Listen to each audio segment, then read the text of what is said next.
অনুষ্ঠানটিলৈ পুনৰবাৰ আপোনালোকক স্বাগতম জনাইছোঁ দৰ্শকসকল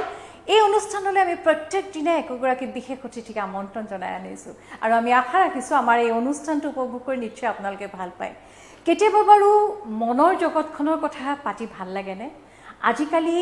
নিজৰ মনৰ কথাবিলাক আমি কাৰোবাৰ আগত ক'ব পাৰোঁ যদি আমাৰ মনৰ মাজত কিবা সংঘাত হয় যদি কিবা কাৰণত আমাৰ মনটো বেয়া লাগে তেতিয়াহ'লে আমি কাৰোবাৰ আগত কথাখিনি কৈ তাৰ উপশম আমি লাভ কৰিব পাৰোঁ আৰু সেইসকলে হৈছে মনোৰোগ বিশেষজ্ঞ সাইকোলজিষ্ট আজি আমি আমন্ত্ৰণ জনাই আনিছোঁ তেনে এগৰাকী নাৰী যিগৰাকী নাৰী এগৰাকী সাইকোলজিষ্ট লগতে এগৰাকী নৃত্যাংগনা আহক তেতিয়াহ'লে আমি কথা পাতোঁ আৰ্হিৰ লগত আৰ্হি খন্তেক সময়ৰ পাছতে আমাৰ এই অনুষ্ঠানত আহি উপস্থিত হ'বহি নমস্কাৰ আৰ্হি এই বিশেষ অনুষ্ঠানলৈ আপোনাক স্বাগতম জনাইছোঁ এই অনুষ্ঠানটিত আৰ্হি কৌশিক আহি উপস্থিত হৈছেহি আৰ্হি কৌশিক এগৰাকী ক্লিনিকেল সাইকোলজিষ্ট লগতে তেওঁ এগৰাকী সত্ৰীয়া নৃত্যশিল্পী আৰ্হিক স্বাগতম জনাইছোঁ পুনৰ ধন্যবাদ আৰ্হি আৰ্টছৰ ষ্টুডেণ্ট আছিলে সাইকোলজি ছাবজেক্টটো আৰ্হিক কিয় ইমান আকৰ্ষণ কৰিলে হয় মই যেতিয়া ক্লাছ 11-12ত হিউমেনিটিজ লৈছিলোঁ বহুতো ছাবজেক্ট আছিলে তাৰ মাজত সাইকোলজি এটা মোৰ ছাবজেক্ট আছিলে আৰু সেইখিনি সময়ত ছাবজেক্টটো অলপ ওচৰৰ পৰা জানিব পাৰিছিলোঁ কাৰণ তাৰ আগত ইমান আইডিয়া নাছিলে সাইকোলজি কি হয় কেনেকৈ হয় আৰু মই ভাবোঁ যে আমাৰ ছ'চাইটিত মেণ্টেল এৱেৰনেছটো অকণমান কম আৰু we need young people to promote this mental awareness কাৰণ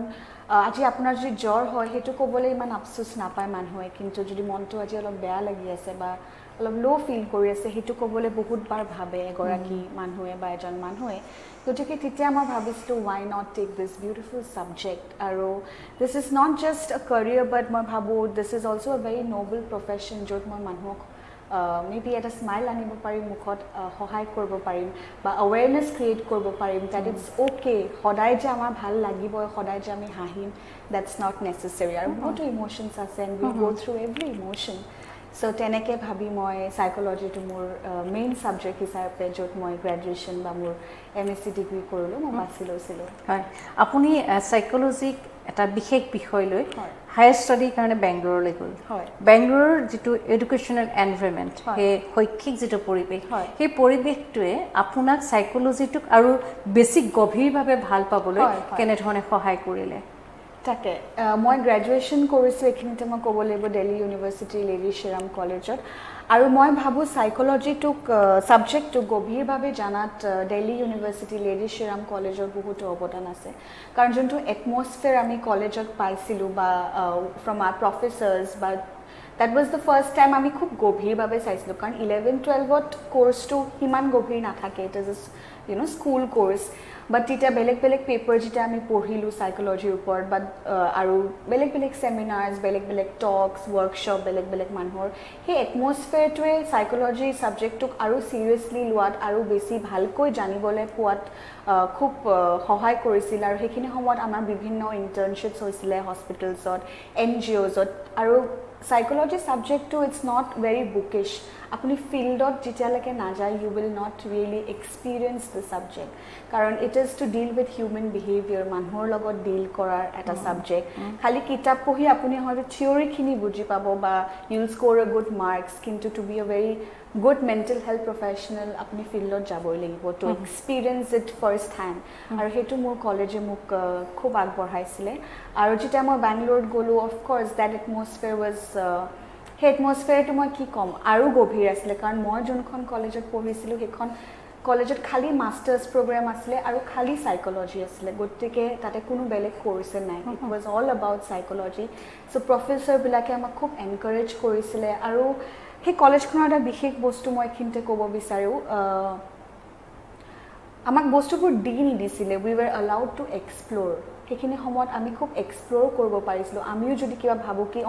এই বস্তুটো এনেকৈ নহয় এনেকৈ হ'ব পাৰে উই হেড দ্য লিবাৰ্টি কি প্ৰফেচৰক কয় সেই ভয় ভাৱটো নাছিল কি তেওঁ প্ৰফেচৰ হয় আমাৰ ইমান এক্সপিৰিয়েঞ্চ আমি ক'লে শুনিব জানো মানিব জানো গতিকে সেই এক্সপ্ল'ৰেশ্যনটোত মই ভাবোঁ এজ ষ্টুডেণ্টছ আমি খুব গ্ৰ' কৰিছোঁ আপোনাৰ কলেজখনৰ নাম আছিল মোৰ কলেজখনৰ নাম আছিল Montfort college affiliated to Bangalore university সেয়াই শৈক্ষিক পৰিৱেশটোৱে এগৰাকী ছাত্ৰ বা ছাত্ৰীক বিষয়টোৰ প্ৰতি আনুগত্যটো Definitely. বেছি অনাত বেছি সহায় কৰে মই আপোনাৰ ডিগ্ৰী লেভেলত আপুনি শ্ৰীৰাম বেংগলোৰ দিল্লী সেই বিখ্যাত কলেজখনত পঢ়িছিলে নহয় জানো লেডি শ্ৰীৰাম কলেজত পঢ়িছিলে সেই সময়ত পঢ়াৰ সমান্তৰালকৈ এগৰাকী নৃত্যাংগনা হিচাপে সত্ৰীয়া নৃত্যৰ এগৰাকী নৃত্যাংগনা হিচাপে আপুনি উজ্জ্বলি উঠিছে আৰু দৰ্শকসকলক মই এই সুযোগতে কৈ ভাল পাম আৰ্হি কৌশিক তেওঁ অসমৰ এগৰাকী স্বনামধন্য প্ৰতিষ্ঠিত সত্ৰীয়া নৃত্যশিল্পী সংগীত নাটক একাডেমী সন্মানেৰে সন্মানিত সত্ৰীয়া নৃত্যশিল্পী অনিতা শৰ্মাৰ তেওঁ দহিতা আৰু অনিতা শৰ্মা আৰ্হিৰ মাতৃ লগতে আৰ্হিৰ গুৰু নৃত্যৰ গুৰু নহয় জানো আৰ্হি হয় মই তাতছে আৰু কি ক'ম মানে ইমান মই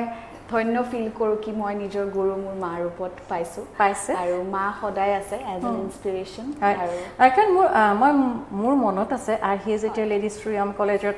পঢ়িবলৈ গৈছিলে তেওঁ এগৰাকী নৃত্যাংগনা হিচাপে খুব সুন্দৰকৈ তেখেত জিলিকি উঠিছিল আৰু যিহেতু আপুনি এগৰাকী নৃত্যাংগনা সেই সময়ত আপুনি আপোনাৰ যিখিনি নৃত্যৰ ক্ষেত্ৰত আপুনি ইমানখিনি জানে সেইখিনি আপুনি লেডি শ্ৰীৰাম কলেজত দেখুৱাবলৈ আৰু খুব সুন্দৰভাৱে স্বীকৃতি পাবলৈ সক্ষম হৈছিল আমি অকণ সাইকোলজিৰ পৰা আঁতৰি আহি সেই কথাখিনি জানিব বিচাৰিছোঁ হয় যেতিয়া মই লেডি শ্ৰীৰাম কলেজলৈ যাওঁ কাৰণ সত্ৰীয়া নৃত্যৰ স্বীকৃতি 2000 চনত আৰু তেতিয়াও মানুহ মানে লেমেনে সত্ৰীয়া নৃত্যটোক ইমান নাজানিছিল বাহিৰত ডান্সাৰ বা আৰ্টিষ্ট চাৰ্কলখিনিয়ে অবভিয়াছলি জানিছিলে কিন্তু লেমেন কাৰণ তাতে খুব জাষ্ট 12 পাছ কৰি অহা ষ্টুডেণ্টছ তেওঁলোকৰ মাজত সত্ৰীয়া নৃত্যটো ইমান প্ৰচাৰ নাছিলে কথক হওক ভাৰতনাট্যম ওডিচি সেইবিলাকৰ প্ৰচাৰ বেছি আছিলে গতিকে সেইখিনি সময়ত যেতিয়া মই যাওঁ আৰু দিল্লী ইউনিভাৰ্চিটিত ক'ব লাগিব কি ছ'চাইটিজবোৰ খুব এক্টিভ আপুনি ড্ৰামাই কওক ডান্সে কওক ছ'চাইটিজবোৰ খুব এক্টিভ পঢ়াৰ লগত তাতো খুব জোৰ দিয়া যায় আৰু সেইখিনি সময়ত যেতিয়া মই সত্ৰীয়া নাচোঁ খুব আঁকোৱালি লৈছিলে মানুহবোৰে আৰু আমাৰ কষ্টিউমটো আমাৰ জুৱেলাৰী খুব ডিফাৰেণ্ট টাচ আছে আৰু আমাৰ যোনটো উলাহ সত্ৰীয়া নৃত্যৰ সেই উলাহটো ইমান সুন্দৰ আৰু ইমান ইউনিক কোনো ডান্স ফৰ্মত আপুনি সেই উলাহটো নাপাব গতিকে খুব আঁকোৱালি লৈছিলে আৰু খুব ভাল লাগে কি দিল্লী ইউনিভাৰ্চিটিত 3 বছৰ কনজিকিউটিভলি মই ফাৰ্ষ্ট প্ৰাইজ পাইছিলোঁ ইণ্টাৰ কলেজ ফেষ্টত আৰু সেইখিনি সময়ততো জাজ সত্ৰীয়া ডান্সাৰ নাছিলে বেলেগ ডান্সাৰ আছিলে কিন্তু হ'লেও যে সেই স্বীকৃতিটো ডান্সটোক ভাল পায় ফৰ্মটোক ভাল পাই দিছিলে সেইটো ভাবি খুব ভাল লাগে আৰু মই তাৰে ডান্স ছেক্ৰেটাৰী আছিলোঁ লেডি শ্ৰীৰাম কলেজৰ আৰু ডান্স ছেক্ৰেটাৰী থকাৰ সময়তো বহুতো কাম কৰিছিলোঁ সত্ৰীয়া নৃত্যৰ প্ৰচাৰৰ বাবে আৰু বহুতো এমালগেমেশ্যন কৰিছিলোঁ সত্ৰীয়া নৃত্য আৰু বেলেগ নৃত্যৰ লগত গতিকে সেইটো এটা খুব ধুনীয়া খুব এটা সুন্দৰ এক্সপিৰিয়েঞ্চ আছিলে খালি ডান্স বুলিয়ে নহয় মই ভাবোঁ এটা বস্তু অৰ্গেনাইজ কৰাৰ পৰা কেনেকৈ ডান্সটোৰ লগত বেলেগ ডান্স ফৰ্ম এমালগেমেট কৰিব পাৰোঁ মিউজিক কি হ'ব কষ্টিউম কি হ'ব মই ভাবোঁ সেইটো মোৰ কাৰণে এটা খুব ধুনীয়া জাৰ্ণি আছে হয় আকৌ আমি আপোনাৰ বিষয়টোলৈ আহোঁ ক্লিনিকেল চাইকোলজি সেই ছাবজেক্টটো আপুনি কিয় চিলেক্ট কৰিলে যোনটো মই আগতে কৈছোঁ এই ক্লিনিকেল চাইকোলজি যেনেকৈ চাইকোলজি পঢ়োঁতে বহুতো ডিভিজন থাকে স্পৰ্টছ থাকে কাউন্সেলিং চাইকোলজিষ্ট ক্লিনিকেল চাইকোলজিষ্ট কিন্তু মই বাছি ল'লোঁ ক্লিনিকেল চাইকোলজি এইটো কাৰণে কাৰণ মই ভাবোঁ এতিয়া যোন ছ'চাইটি দ্য ফাষ্ট লাইফ মানুহৰ বহুতো মানসিক সমস্যা আছে কিন্তু মানুহে খুলি ক'বলৈ এতিয়াও হয়তো সেই চেনেলটো বা সেই মাধ্যমটো পোৱা নাই গতিকে মই ভাবোঁ যিহেতু বিং আ ক্লিনিকেল চাইকোলজিষ্ট আমি ক্লায়েণ্টছৰ লগত ডিল কৰোঁ থেৰাপি কৰোঁ কাউন্সেলিং কৰোঁ তাৰ উপৰিও মই ভাবোঁ এৱেৰনেছ এইটো আমাৰ দায়িত্ব যিহেতু আমি এইটো প্ৰফেশ্যনত আছোঁ it is an responsibility of all the mental health professional কি এৱেৰনেছ বিল্ডিংটো আমি আনো কাৰণ এতিয়াও এটা টেবু আছে এটা ষ্টেৰিঅ'টাইপ আছে যে এগৰাকী মনোবিজ্ঞানিকৰ ৰুমত পটককৈ আহিবলৈ মানুহে বহুতবাৰ ভাবে যাম জানো কি হ'ব মোক কি ভাবিব মানুহে মোক পাগল বুলিয়ে ক'ব নেকি বহুতো সেনেকুৱা থটছ নো ডাউট বহুত ইম্প্ৰুভ হৈছে কিন্তু still a long way to গ' কাৰণ মই ভাবোঁ থেৰাপি বস্তুটো এইটো খালি ট্ৰিটমেণ্ট নহয় মই ভাবোঁ এইটো এটা ছেল্ফ কেয়াৰ নিজক ভাল পোৱাৰ এটা মাধ্যম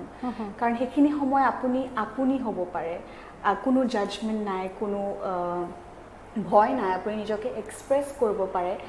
আৰু যদিও আমি ভাবোঁ কি আমি নিজকে জানো কিন্তু এটা কোনোবা এটা লেভেলত we are still unaware of our self কাৰণ আমি ইমান ডিপলি নিজকে ইমান ফাষ্ট লাইফত সময় নাপাওঁ ইন্ট্ৰস্পেক্ট কৰিবলৈ নিজৰ ভিতৰত গতিকে মই ভাবোঁ সেই এগৰাকী বা এজন মনোবিজ্ঞানিকৰ তাত গ'লে মই ভাবোঁ বহুতোখিনি আপুনি নিজকে জানিব পাৰিব আৰু বহুতো ষ্ট্ৰেছ ফ্ৰী ফিল কৰিব পাৰিব এক্সেক্টলি আপুনি বেংগলোৰত পঢ়া শুনা কৰিলে প্ৰথমে দিল্লীত কৰিলে তাৰপিছত বেংগলোৰত কৰিলে এতিয়া বেংগলোৰত আপোনাৰ কৰ্মজীৱন আৰম্ভ হৈছে প্ৰত্যেকখন ঠাই প্ৰত্যেকখন সমাজৰ মানুহৰ চিন্তা চৰ্চাবিলাক বেলেগ ধৰণৰ এতিয়া মহানগৰীৰ যিসকল ব্যক্তি মই নাৰীসকলক লৈ কৈছোঁ মহানগৰী মহিলাসকলৰ জীৱনটো কিছু ফাষ্ট তেওঁলোকে বিভিন্ন ধৰণৰ কামৰ লগত জড়িত হৈ থাকে ঠিক এতিয়া মহানগৰীৰ পৰা যদি আমি অকণমান ভিতৰুৱা এটা অঞ্চললৈ যাওঁ সেই অঞ্চলৰ মহিলাসকলৰ যিটো জীৱনশৈলী সেয়া হয়তো পৃথক হ'ব পাৰে বা গ্ৰাম্যাঞ্চলৰ যিসকল মহিলা সেইসকলৰ জীৱনশৈলীটো কিছু পৃথক হ'ব পাৰে কিন্তু প্ৰত্যেকগৰাকী ব্যক্তিয়ে জীৱনত কোনোবা এটা সময়ত আপুনি এই কথাখিনি ক'লেই অসহায় অনুভৱ কৰে ন গতিকে এই সময়খিনিত এগৰাকী মনোৰোগ বিশেষজ্ঞৰ আমাৰ সমাজখনত অতিকৈ প্ৰয়োজন কাৰণ সময়ৰ লগে লগে সমাজৰ চিন্তা চৰ্চাবিলাক সলনি হৈ গৈছে আৰু আজিৰ পৰা ৬০ দশকৰ এগৰাকী ব্যক্তিয়ে জীৱনটো প্ৰত্যেকটো সময় যেনেধৰণে উদযাপন কৰিছিল বৰ্তমান সময়ত সময়বিলাক ইমান জটিল হৈ গ'ল যে আমাৰ মাজত সেই উল্লাসবিলাক নাইকিয়া হৈ গ'ল গতিকে এগৰাকী মনোৰোগ বিশেষজ্ঞ হিচাপে যেতিয়া এগৰাকী ব্যক্তি আপোনাৰ কাষলৈ আহে সেই ব্যক্তিসকলৰ মাজত কোন বয়সৰ ব্যক্তিৰ মাজত সাধাৰণতে কেনেধৰণৰ সমস্যাবিলাক আপোনালোকে বেছিকৈ দেখা পায় হয় দেখা গৈছে যে মই যিখিনি ক্লায়েণ্টৰ লগত ডিল কৰোঁ এটা মই জাষ্ট এক্সাম্পল দিছোঁ হয়তো কাৰোবাৰ কাৰণে এক্সপিৰিয়েঞ্চটো বেলেগো হ'ব পাৰে দেখা গৈছে 20 to 35 ইয়াৰ্ছৰ ব্ৰেকেটত বহুতো ক্লায়েণ্ট বহুতো সমস্যাৰ সন্মুখীন হয় এই 20 to 35 ইয়াৰ্ছৰ ব্ৰেকেটত মই এইকাৰণে ভাবোঁ কাৰণ আপুনি যদি চাই এইটো এটা ট্ৰানজিশ্যন ফেজ 20 আৰ্লি 20ছত কেৰিয়াৰ লৈ মানুহবোৰ খুব ষ্ট্ৰেছ থাকে যে কলেজৰ পৰা ওলালোঁ এতিয়া চাকৰি হ'বনে নাই বা কি হ'ব কোনটো ডিৰেকশ্যনত মোৰ লাইফ গৈ আছে গতিকে এটা কেৰিয়াৰ লৈ খুব এটা ষ্ট্ৰেছ থাকে আৰু লেট 20ছত যদি আপুনি চাই এটা খুব ছেটেলমেণ্ট কাৰণ আজিকালি সব বস্তুবোৰ খুব ফাষ্ট বাই 26, 27 সবে খুব ছেটেল হ'ব খোজে অলৰেডি পিপল আৰ ছেটেল প্ৰফেশ্যনেলি পাৰ্চনেলি গতিকে সেইটো এটা মিড লাইফ ক্ৰাইচিছ এটা মানুহৰ আহে যে কি হ'ল বা কম্পেৰিজন খুব কম্পেৰিজন আহে যিহেতু ইমান ফাষ্ট লাইফ কি মোৰ ফ্ৰেণ্ডজনীচোন এইখিনি হ'ল মোৰ কিয় নহ'ল চ' সেইখিনি সময়ত মই সদায় সকলোকে এইটো কথা কওঁ যে কেতিয়াও কাৰো লগত কম্পেয়াৰ নকৰিব কম্পেয়াৰ উইথ ইয়ৰ চেল্ফ কি কালি মই কি আছিলোঁ আৰু আজি মই কি যদি আপুনি দেখিছে যে কালিৰ আৰু আজিৰ মাজত গ্ৰ'থ আছে তাৰমানে ইউ আৰ গ্ৰ'য়িং যদি আপুনি দেখিছে কালিৰ মই আৰু আজিৰ মই লগত গ্ৰ'থ নাই তেতিয়া হয়তো আপুনি চাওক কি মই কিয় গ্ৰ' কৰা নাই কিন্তু আপুনি যদি কাৰোবাৰ লগত নিজৰ লাইফটো কণ্টিনিউৱাছলি কম্পেয়াৰ কৰি থাকে মই ভাবোঁ মানুহৰ হেপিনেছ ফেক্টৰটো খুব কমি যাব কাৰণ আপুনি যাৰ লগত কম্পেয়াৰ কৰিছে তেওঁ কাৰোবাৰ লগত কম্পেয়াৰ কৰিব গতিকে ছাকচেছৰ কোনো লিমিট নাই আপুনি ভাবে তেওঁ ছাকচেছফুল তেওঁ ভাবিব আৰু এজন successful the chain goes on গতিকে মই ভাবোঁ যে কম্পেৰিজনটো বেলেগৰ লগত নকৰি যদি আপুনি নিজৰ গ্ৰ'থৰ লগত এভৰিডে নিজকে কম্পেয়াৰ কৰে কালি মই কি আছিলোঁ আজি মই কি আছিলোঁ আই ফিল সেইটো খুব বেছি উপকাৰী হ'ব আৰু দেখা গৈছে কি এংজাইটি আৰু depression is one of like to of the common problem আজিৰ মানুহে ফেচ কৰিছে কাৰণ আমি ইমান ষ্ট্ৰেছফুল লাইফ এটাত থাকোঁ এটা ৰেট ৰেচত আমি সকলোৱে গৈ আছোঁ দেখা গৈছে ষ্ট্ৰেছ পেনিক এটেক আৰু ডিপ্ৰেশ্যন খুবেই বাঢ়িছে আৰু এইখিনিতে মই আৰু এটা কথা ক'ব বিচাৰিম যোনটো মই আপোনাক ডিপ্ৰেশ্যনৰ কথা কৈছোঁ ডিপ্ৰেশ্যন এটা মেজৰ ছাবজেক্ট মই সেইটো বিষয়ত আপোনাৰ লগত পাতিমেই আহি মোৰ আৰু এটা কথা সুধিব মন গৈছে 3টা জেনেৰেশ্যন ধৰি ল'লোঁ এটা পৰিয়ালত 60-70 ঊৰ্ধৰ এগৰাকী বয়সস্থ মহিলা আছে বা বয়সস্থ পুৰুষ আছে তেওঁ ককা 40-50 বয়সৰ এজন ব্যক্তি আছে তেওঁ পিতৃ বা মাতৃ 20 বা 22 বছৰৰ এজন যুৱক বা যুৱতী আছে এটা পৰিয়ালত 3টা জেনেৰেশ্যন আছে 3টা জেনেৰেশ্যনৰ ব্যক্তিৰ কিন্তু মনোজগতখন সম্পূৰ্ণ পৃথক আৰু 70 বা 80 বয়সৰ যিজন ব্যক্তি তেওঁৰ লগত কিন্তু বৰ্তমানে 20 বা 22 বছৰৰ যুৱকজনৰ বা যুৱতীগৰাকী চিন্তাৰ জগতখনৰ একেবাৰে মিল নাই কাৰণ তেওঁলোকে ক'ব আমি পথাৰত হাল বাইছিলোঁ পথাৰত খেলিছিলোঁ আকাশত তৰা গণি গণি আমি জোনাকী পৰুৱা দেখিছিলোঁ 22 বছৰীয়া ল'ৰা বা ছোৱালীগৰাকী জীৱনটো কিন্তু এটা কোঠালিত এটা লেপটপ কম্পিউটাৰ মোবাইলৰ লগত সীমাবদ্ধ এতিয়া সাধাৰণতে দেখা যায় প্ৰায় ঘৰবিলাকত তিনিটা জেনেৰেশ্যনৰ ব্যক্তিৰ মাজত এটা সাংঘাতিক বাকযুদ্ধ হয় মনোমালিন্য হয় আৰু মাজৰ যিসকল ব্যক্তি পিতৃ মাতৃ তেওঁলোকে খুব কৰ্কশ হৈ যায় তেওঁলোকৰ জীৱনটো তেওঁলোকে কাম কৰিব লাগে তেওঁলোকে প্ৰতিযোগিতাত দৌৰিব লাগে ঘৰখনৰ বাবে টকা পইচা আনিব লাগে চলাব লাগে ল'ৰা ছোৱালীক পঢ়ুৱাব লাগে তেওঁ বৃদ্ধ পিতৃ মাতৃৰ স্বাস্থ্যৰ যত্ন ল'ব লাগে এনেকুৱা ধৰণৰ মানে কিছুমান ঘটনা চাগে আপুনি দেখা পাইছে যিবিলাক ঘটনা সামগ্ৰিকভাৱে সমাজখনকো বহু সময়ত চুই যায় হয় হয় ডেফিনেটলি মই এনেকুৱা ঘটনা মই দেখা পাইছোঁ কিন্তু এইখিনিতে মই ক'ব বিচাৰিম কি একচেপ্টেঞ্চ এই ৱৰ্ডটো এটা খুব গভীৰ ৱৰ্ড মই ভাবোঁ যোনটো আপুনি ক'লে এটা জেনেৰেশ্যন গেপ আজি 60-70 ইয়াৰ্ছ মানুহজন বা গৰাকীয়ে যোনটো লাইফষ্টাইল পাইছিলে সেইটো হয়তো নেক্সট জেনেৰেশ্যনটো পোৱা নাই আৰু আজিৰ জেনেৰেশ্যনতো সেই লাইফষ্টাইলটো পোৱা নাই কাৰণ তেওঁলোকৰ লাইফটো মই ভাবোঁ খুব সুন্দৰ খুব চিম্পল আছিল কিন্তু আজিৰ generation from the time they are born এটা কম্পিটিশ্যন এটা ৰেচত গৈ আছে কাৰণ সমাজখন ইমান ফাষ্ট হৈ গৈছে আৰু সেইটো নকৰিও উপায় নাই this is how the society is running কিন্তু মই ভাবোঁ এইখিনি সময়ত একচেপ্টেঞ্চ ৱৰ্ডটো কি ইজনে এজনৰ লাইফষ্টাইলটো একচেপ্ট কৰাৰ আজি যদি you expect your children to be slow and go through a phase which you went through hetu hoyto teo nokoribo pare aru nokorar karone amar montu beya lage ki moi koa bostu to kyo kora nai of course as parents apni jikhini kobo hekhini eta point lake teoluke manato khub necessary aru moi etu kom je ekhini jodio it's a era of gadgets lora swalik iman horu pura gadget dia to it is not necessary every parent should try ki teolokor lora swalik he simple childhood to diok because that is very important himan hoto napabo jiman amar koka aita ba ma deta hote paisile kintu some amount of real childhood without gadget is very important আৰু আপুনি খুব গুৰুত্বপূৰ্ণ কথা এটা ক'লে যে পিতৃ মাতৃয়ে ল'ৰা ছোৱালীখিনিক যিমানখিনি পাৰে শৈশৱটো উপভোগ কৰিবলৈ দিব লাগে আজিকালি এতিয়া মই দেখা পাইছোঁ বহু পিতৃ মাতৃক তেওঁলোকে সন্তানটি জন্ম হোৱাৰ পাছত 2 বছৰ 2.5 বছৰ হওঁতে থুনুক থানাকৈ মাত ফুটিছে দৌৰিবলৈ শিকিছে তেনেকুৱাতে তেওঁ স্কুলত দি দিয়ে আৰু স্কুলত দি দিয়াৰ লগে লগে এটা সাংঘাতিক প্ৰতিযোগিতা আৰম্ভ হৈ যায় অ আ ক খ বা এবিচিডি শিকাৰ লগে লগে তেওঁৰ ল'ৰা ছোৱালী এইখিনি পাৰিলে মোৰ ল'ৰা ছোৱালী নোৱাৰিলে তাৰ লগে লগে নৃত্য গীত বাদ্য অভিনয় যিয়েই নিশিকক অকণমান শিকাৰ লগে লগে তেওঁলোকক শিক্ষকজনক কোৱা হয় যে মোৰ ল'ৰা ছোৱালী কেতিয়া মঞ্চলৈ যাব পাৰিব যোনটো কম্পেৰিজনৰ কথা মই ক'লোঁ মই ভাবোঁ যে এজন চাইল্ডৰ মাইণ্ডত সেই বস্তুটো ইমান সৰুৰ পৰা পেৰেণ্টছে সোমাই দিয়া যায় যোনটো আপুনি ক'লে কি কিণ্ডাৰ গাৰ্ডেনত দিয়াৰ পৰা এটা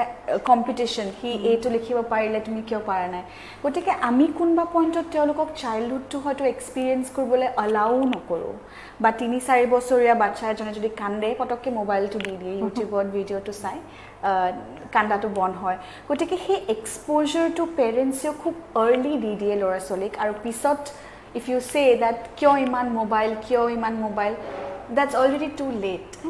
মই ভাবোঁ যে সেই গ্ৰুমিংটো অলপ যদি সৰুৰ পৰা চাইল্ডহুডটো এক্সপিৰিয়েঞ্চ কৰাটো খুব ইম্পৰ্টেণ্ট কাৰণ এইখিনিতে মই ক'ব বিচাৰিম যিমান ক্লায়েণ্ট আহে আমাৰ তাত ডিপ্ৰেশ্যন হওক এংজাইটি হওক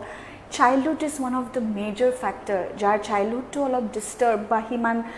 ভাল নহয় পিছত গৈ পেলাই এইবোৰলৈ টাৰ্ণ লয় গতিকে মই ভাবোঁ childhood is one of the major important days of one's life আৰু সেই লাইফটো যাতে চিম্পল হওক হেপী হওক কাৰণ পিছততো এই ৰেচটোত এনেও দৌৰিব লাগিব হয় আৰু সি খুব ডাঙৰ কথা এটা ক'লে মানুহক প্ৰত্যেকৰে শৈশৱটো খুব গুৰুত্বপূৰ্ণ কথা আৰু এটা সময়ত কি হয় এই প্ৰতিযোগিতাৰ দৌৰত পিতৃ মাতৃয়ে ল'ৰা ছোৱালীক সোমোৱাই দিয়ে তাৰ সমান্তৰালকৈ পিতৃ মাতৃও দৌৰে আৰু যেতিয়া এটা সময়ত দেখা পায় যে তেওঁলোকে আশা কৰা ধৰণে প্ৰত্যেকটো কথা নোহোৱা নাই তেতিয়া তেওঁলোকৰ মাজত এটা শব্দ আহি যায় ডিপ্ৰেশ্যন হয় আৰু এটা সময় আছিল এতিয়া psychology mental psychology clinical psychology এই বিষয়বিলাক আমি অনুভৱ কৰিব পাৰিছোঁ আমি জানিছোঁ যে এইটো এটা খুব গুৰুত্বপূৰ্ণ বিষয় মোৰ মা বা মোৰ আইতা সেই বয়সৰ মানুহখিনি সেই মনোৰোগ যে এটা বিষয় হ'ব পাৰে এই কথাটো অনুভৱেই কৰা নাছিলে আৰু তেওঁলোকৰ মনৰ দুখবিলাক বুকুৰ মাজতে লৈ তেওঁলোক নিৰাশা হতাশাত গুচি গ'ল কিন্তু আজি দিনক দিনে বৰ্তমান সময়ত এই বিষয়টোৰ ওপৰত আমাৰ জনসচেতনতা বৃদ্ধিৰ কাৰণেই হওক বা কি কাৰণে নাজানো ডিপ্ৰেশ্যন ষ্ট্ৰেছ এইবিলাক কিন্তু বহুত বেছি বাঢ়ি গৈছে আৰু বহু ক্ষেত্ৰত আমি কেতিয়াবা বাতৰি কাকত বা সৰু পৰ্দাত দেখা পাওঁ যে এই ডিপ্ৰেশ্যনে চৰম সীমা অতিক্ৰম কৰিছে এগৰাকী মনোৰোগ বিশেষজ্ঞ হিচাপে আপুনি কি ক'ব বিষয়টো হয় হয় মই এইখিনিতে ক'ব বিচাৰোঁ যে ডিপ্ৰেশ্যন যোনটো আপুনি ক'লে কি ডিপ্ৰেশ্যন বা ষ্ট্ৰেছ বা এংজাইটি এতিয়া সমাজত খুব বাঢ়ি গৈছে আৰু মই ভাবোঁ কোনো এজ বাৰ নাইকিয়া হৈছে এতিয়া খুব স্কুলৰ ল'ৰা ছোৱালীও ডিপ্ৰেশ্যনত দেখা যায় টিনেজাৰ এজনকো দেখা যায় এডাল্ট এজনকো দেখা যায় এজন মিডল এজকো দেখা যায় কাৰণ সকলোৱে খুব কম বয়সৰ পৰা ষ্ট্ৰেছ ডিপ্ৰেশ্যন এই শব্দবোৰৰ লগত খুব এক্সপ'জাৰ পাইছে আৰু যোনটো এটা আমাৰ যান্ত্ৰিক এটা যোনটো লাইফ হৈ গৈছে লাইক মেচিন এটা ঘৰত থাকিও হয়তো আমাৰ সময় নাই ইজনৰ লগত কথা পাতিবলৈ গতিকে মই ভাবোঁ যে প্লিজ ইজনে ইজনক সময় দিয়ক শ্বেয়াৰ কৰক আৰু যদি কিবা অসুবিধা আছে প্লিজ স্পীক ইট আউট মনৰ মাজত নাৰাখিব নাভাবিব যে আপুনি এইটো কথা ক'লে আপুনি উইক হয় নহয় আপুনি এই কথাটো নকৈ যদি নিজে গোটেইখিনি ডিল কৰিব বিচাৰে দ্যাট ইজ আ প্ৰব্লেম কোনোবাই কিবা এটা ক'লে বা কিবা এটা ডিফিকাল্ট ইম'শ্যন শ্বেয়াৰ কৰিলে আপুনি উইক ব্যক্তি হৈ নাযায় আপুনি দুৰ্বল হৈ নাযায় প্লিজ আপুনি কওক আৰু ঘৰৰ মানুহে তেতিয়া বুজিব যে আপোনাৰ কি হৈ আছে আৰু ঘৰৰ মানুহৰ কাৰণে মই ক'ম যেতিয়া কোনোবাই আপোনাক কিবা এটা ডিফিকাল্ট ইম'শ্যন শ্বেয়াৰ কৰে প্লিজ ভেলিডেট কৰক ইম'শ্যনটোক আমি কেতিয়াবা উৰাই দিওঁ এই তোৰ সদায় মন বেয়া লাগি থাকে Don't do that. Please validate the emotion কাৰণ আপুনি নাজানে তেওঁ ক'ৰ পৰা সেই কথাখিনি কৈ আছে কিয় কৈ আছে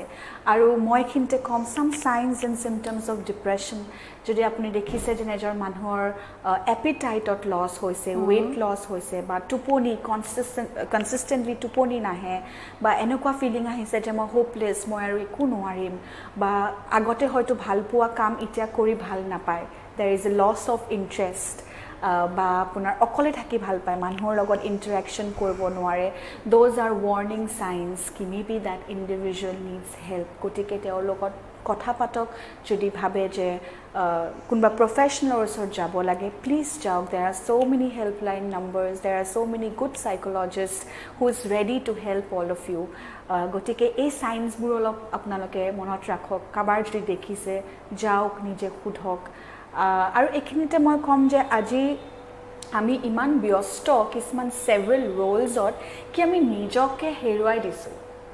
সেলফ আইডেণ্টিটি বস্তুটো ক'ৰবাত নাইকিয়া হৈ গৈছে আজি আমি কাৰোবাৰ মাক কাৰোবাৰ দেউতাক কাৰোবাৰ ল'ৰা কাৰোবাৰ ছোৱালী কাৰোবাৰ এমপ্লয় আমি সেই ৰ'লছবোৰত পাৰফেক্ট হ'বলৈ আমি ইমান সময় দিছোঁ যে আমি ক'ৰবাত মই কোন এজ মই কোন মই হয়তো পাহৰি গৈছোঁ সেইটো কথা আপুনি হিচাপে কোন হয়তো আপুনি পাহৰি গৈছে গতিকে মই সকলোকে এইটো এটা অনুৰোধ কৰোঁ যাতে দিনটোত আধা ঘণ্টা হ'লেও নিজৰ লগত যাতে স্পেণ্ড কৰে নিজে ভাল পোৱা বস্তুটো হয়তো আপুনি কৰে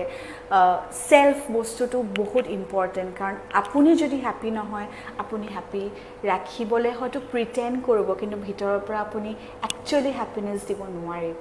গতিকে সেলফ লাভ আৰু self care it's a humble request বাকী চব ৰ'লছ আপোনালোকে খুব সুন্দৰভাৱে কৰি আছে কিন্তু নিজকো মৰম কৰক আৰু নিজক অকণমান সময় দিয়ক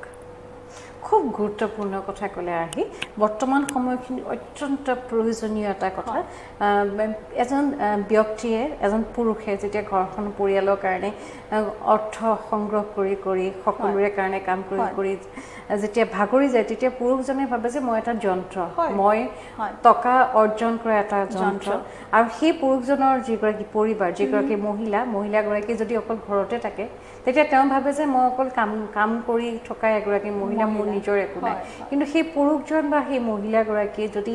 অলপ সময় নিজে ভাল পোৱা কামখিনি কৰে অকমান সময় যদি মুকলিলে ওলাই যায় তেতিয়া ইজনে সিজনে যদি কথা পাতে তেতিয়া বহুতখিনি মন খুলি তেওঁলোকে কাম কৰিব পাৰিব এই মনৰ ভিতৰত যোনটো এটা ষ্ট্ৰেছ হৈ আছে যে মই এইবিলাক কৰি থাকোঁ মোৰ লাইফত একোৱেই নহ'ল তহঁতৰ কাৰণেই কৰিলোঁ সেই যোনখিনি এটা খুব কমন ডাইলগছ মই ভাবোঁ এভৰি হাউচ হোল্ডত থাকে সেইখিনি হয়তো কমিব কাৰণ আপুনি নিজে ভাল পোৱা হয়তো কিতাপ এখন পঢ়িলে আপোনাৰ মনটো ভাল লাগিলে আৰু হবি বস্তুটো ফলো কৰাটো খুব ইম্পৰ্টেণ্ট মই ভাবোঁ হবি ফলো কৰা মানে ডাজন্ট মিন আপুনি সেইটো কেৰিয়াৰ হিচাপে ল'ব লাগিব আজি এগৰাকী হোম মেকাৰৰো গান গাই ভাল পাব মই সেই কথাটো আহি আপোনাক ক'ব বিচাৰিছোঁ যে বয়স কোনো কামৰ বাবে হেঙাৰ নহয় আজি এগৰাকী 64 বছৰীয়া বা 65 বছৰীয়া মহিলাও কিন্তু মন গ'লে নাচিব পাৰে এজন ব্যক্তিয়ে যদি এটা সময়ত তেওঁ যদি গান গাইছিলে অৱসৰৰ পাছতে কিন্তু আকৌ তেওঁ গানৰ শিক্ষা গ্ৰহণ কৰিব পাৰে যদি তেওঁ উকালতি কৰিছিলে তেওঁ অৱসৰ ল'লে তেওঁ আকৌ উকালতি আৰম্ভ কৰিব পাৰে যি ভাল পায় সেই কাম কৰিব পাৰে আৰু সেই বৰ্তমান সময়খিনি এটা জটিল সময় আৰু এই জটিল সময়খিনিত মানে 2020 আৰম্ভণিৰ পৰাই আমি COVID-19ৰ দ্বাৰা আক্ৰান্ত হৈছোঁ নহয় এটা চকুৰে নবনা ভাইৰাছে আমাৰ সমাজখন একদম তছনছ কৰি পেলালে আৰু লগে লগে আমাৰ প্ৰত্যেকজন ব্যক্তিয়ে কিন্তু মানসিকভাৱে আমি বিধ্বস্ত হৈ পৰিলোঁ সোমাই বিভিন্ন ধৰণৰ চিন্তা গতিকে এগৰাকী মনোৰোগ বিশেষজ্ঞ হিচাপে এই COVID-19ৰ এই যন্ত্ৰণাকাতৰ সময়খিনিত ব্যক্তিসকলৰ মানসিক স্থিতিটো আপুনি কেনেধৰণে বৰ্ণনা কৰিব হয় ডেফিনেটলি আপুনি যোনটো ক'লে আজি মাৰ্চৰ পৰা আমি লকডাউনত আছোঁ আৰু ইমান মাহে আমি ঘৰত আবদ্ধ হৈ আছোঁ এতিয়া যদিও বহুতো ৰিলেক্সেশ্যন আহিছে মই ভাবিছোঁ everyone is getting adjusted two this new normal যোনটো এটা নতুন নৰ্মেল আহিছে কি চেনিটাইজ কৰা বা মাস্ক পিন্ধি বাহিৰলৈ ওলাই যোৱা বা কাৰফিউ টাইম সেই মুকলি পৰিৱেশ যোনটো আছিলে এখন ছ'চাইটিত সেইটো নাইকিয়া হৈ পৰিছে আৰু মই ভাবোঁ যে COVID-19 ইজ এ ফিয়াৰ মোৰ দেন দ্য ডিজিজ যোনটো এটা আনচাৰ্টেনিটিৰ ফালে আমি আগবাঢ়ি গৈছোঁ যে নাজানো কেতিয়া ডিজিজটো হয়তো কমিব বা কোনো নিশ্চয় ডেট বা তাৰিখ নাই যে ইয়াৰ পাছত হয়তো সমাজখন আগৰ নিচিনা হ'ব মই ভাবোঁ যে আনচাৰ্টেনিটি বস্তুটোৱে মানুহৰ মনত খুব এটা সন্ত্ৰাসৰ সৃষ্টি কৰিছে আৰু বহুতো মানুহে নিজৰ চাকৰি লছ কৰিছে বা বহুতো মানুহে ভাবা মতে প্লেনছবোৰ হোৱা নাই এইখিনিতে মই ক'ম যে যিহেতু পৰিস্থিতিটো এনেকুৱা মই ভাবোঁ যে বেছি লং টাৰ্ম গ'ল নাৰাখিব এতিয়া এই পৰিস্থিতিটোত কি কৰিব পৰা যায় ইয়াতে কি সুবিধা ওলাই কাম কৰিব পৰা যায় আমি যদি সেইটোত ফ'কাছ কৰোঁ এণ্ড নট ফ'কাছ কি 3 মাহ পাছত মই এইটো কৰিম কেনেকৈ হ'ব কাৰণ আমি নাজানো 3 মাহ পাছত কি হ'ব গতিকে এই ছ'চাইটিখনক যদি আমি এই ছ'চাইটি বুলি একচেপ্ট কৰি ইয়াতে আমি কি সুবিধা ওলাব পাৰোঁ বা এই ছ'চাইটিখনৰ লগত আমি কেনেকৈ ডিল কৰিব পাৰোঁ যদি সেইটো কৰা যায় মই ভাবোঁ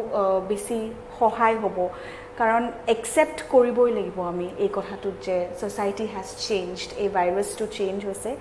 আৰু মই ভাবোঁ ভাইৰাছৰ ভয়তছে মানুহৰ অৰ্থনীতি বা যিখিনি আনচাৰ্টেনিটি সেইখিনিহে মানুহক বেছি মেণ্টেলি এফেক্ট কৰিছে মোৰ দেন দ্য ডিজিজটোৰ কাৰণে প্ৰিকশ্যন লওক মেইনটেইন কৰক ছ'চিয়েল ডিষ্টেঞ্চিং মাস্ক চেনিটাইজ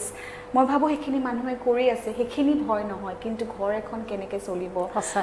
সেইটোহে মানুহক বেছি মানসিকভাৱে অশান্তি দিছে বা দেখা গৈছে যে মেৰিটেল লাইফতো বহুত ডিফিকাল্টি আহিছে কাৰণ এনি টাইম মানুহে বহুত নিজকে ইজনক জানিব সময় পাইছে কাৰণ এটা ফেমিলিয়ে ইমান টাইম হয়তো কেতিয়াও একেলগে স্পেণ্ড কৰা নাছিলে কিন্তু এতিয়া কৰিছে কিন্তু মই ভাবোঁ যে এই টাইমটো আপোনালোকে সুযোগ হিচাপে লওক টু বি ইচ আদাৰ্ছ ছাপোৰ্ট কাৰণ সকলোকে ফেমিলি লাগিব at one point of time আৰু এটা কথা আমি আৰ্থিকভাৱে এটা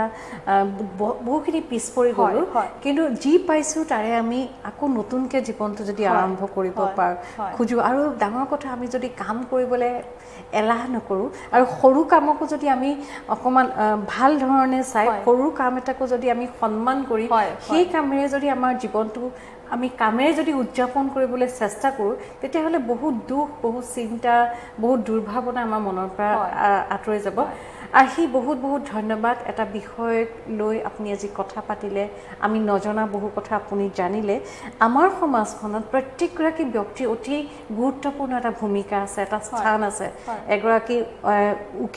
উকিল হওক এগৰাকী চিকিৎসক হওক প্ৰত্যেকগৰাকী ব্যক্তি ঠিক সেইদৰে এগৰাকী মনোৰোগ বিশেষজ্ঞ বৰ্তমান সময়ত আমাৰ সমাজখনত অতি তাৎপৰ্যপূৰ্ণ এটা ভূমিকা আছে আৰু আমি আশা কৰিছোঁ অনাগত দিনবিলাকত এগৰাকী মনোৰোগ বিশেষজ্ঞ হিচাপে আপুনি খুব সুন্দৰকৈ কাম কৰিব বেংগলোৰত ইতিমধ্যে আপুনি খুব ধুনীয়াকৈ কাম কৰি আছে আৰু অনাগত দিনবিলাকত আহি থকা সময়বিলাকত অসমতো যদি আপুনি খুব ধুনীয়াকৈ কিছুমান কাম কৰে আমি খুব ভাল পাম আৰু আপোনাক আজি আমি বিদায় দিবলৈ লৈছোঁ কিন্তু আকৌ আপোনাক বিচাৰিম কাৰণ আপুনি নৃত্যৰ লগত কিছু বিশেষ কাম কৰি আছে সেই বিষয়ে কথা পাতিবৰ খুব ইচ্ছা আছে আজি আপুনি আমাৰ মাজলৈ আহিলে আপোনাক এটা অতি সৰু উপহাৰ আমি যাচিব বিচাৰিছোঁ ইণ্ডিয়ান টুৰিজিমৰ সহযোগত আমি ব্যতিক্ৰমে মাস্ক তৈয়াৰ কৰিছোঁ আৰু এই মাস্কবিলাক আৰ্থিকভাৱে অনগ্ৰসৰ মহিলাসকলে তৈয়াৰ কৰিছে আৰু এই মাস্কখন তৈয়াৰ কৰা বাবদ তেখেতে কিছু অৰ্থ লাভ কৰিছে এই মাস্কখন আপোনাক দিলোঁ আৰু ধুনীয়া পদক্ষেপ আৰু ব্যতিক্ৰম মাছটো আমাৰ এটা পাব্লিকেশ্যন হাউচ আছে আমি কিছুমান কিতাপ প্ৰস্তুত কৰোঁ তাৰ এখন কিতাপ আপোনাক পঢ়িবলৈ দিছোঁ দৰ্শকসকল এগৰাকী কৌশিক এগৰাকী মনোৰোগ বিশেষজ্ঞ খুব ভাল লাগিল তেখেতৰ লগত কথা পাতি বহু আশাৰ বতৰা দিলে আমাক আৰু আমি বহু কথা জানিব পাৰিলোঁ কৌশিকৰ পৰা এই অনুষ্ঠানটিত আজি আমি বিদায় লৈছোঁ পৰৱৰ্তী অনুষ্ঠানত আকৌ এগৰাকী নতুন অতিথিৰ সৈতে আমি আপোনালোকৰ মুখামুখি হ'ম ধন্যবাদ